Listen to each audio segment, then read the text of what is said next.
Anyway, he had left the conspiracy before I even met him, and he did tell me about his past, but he says, I'm not doing that anymore, it's over.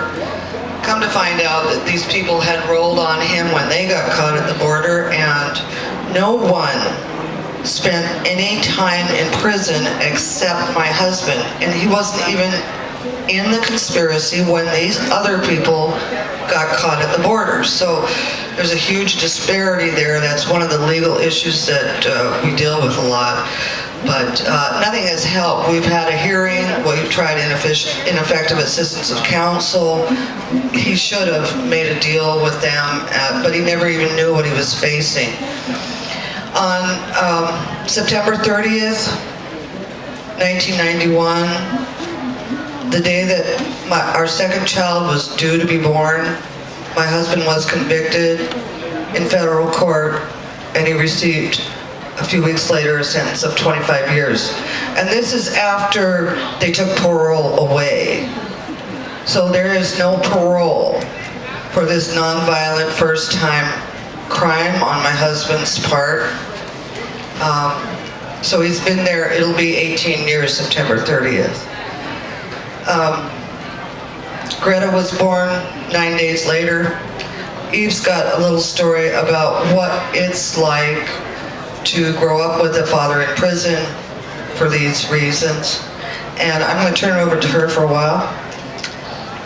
Hi.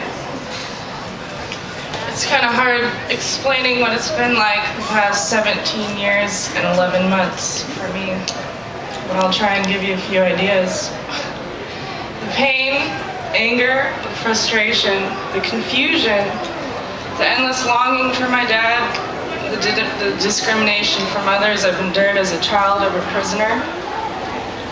All the suffering is more than words can ever describe. I want to be clear when I say that my dad is the most loving, honest, diligent, and intelligent man I've ever known. My dad never hurt anyone. I'm here today representing any child that shares the same pain as my sister and I. I believe there are thousands, if not millions, of children like us. Since my sister could not join us today, I would like to read a short testimonial that she wrote and presented to her Unitarian church when she was 12. It's heart-wrenching. My name is Greta Moss. I was born 10 days after my dad went to prison. I was late and had to be induced to be born. My mom says it might be because I was waiting for him to come home.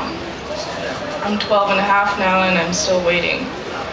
I love my dad so much. He's a thoughtful gentleman. Since I was little, he taught me many things in prison in the visiting room, and he helped me learn the alphabet and read by writing letters on my back, and I would write on his because we could never bring pen or paper in with us.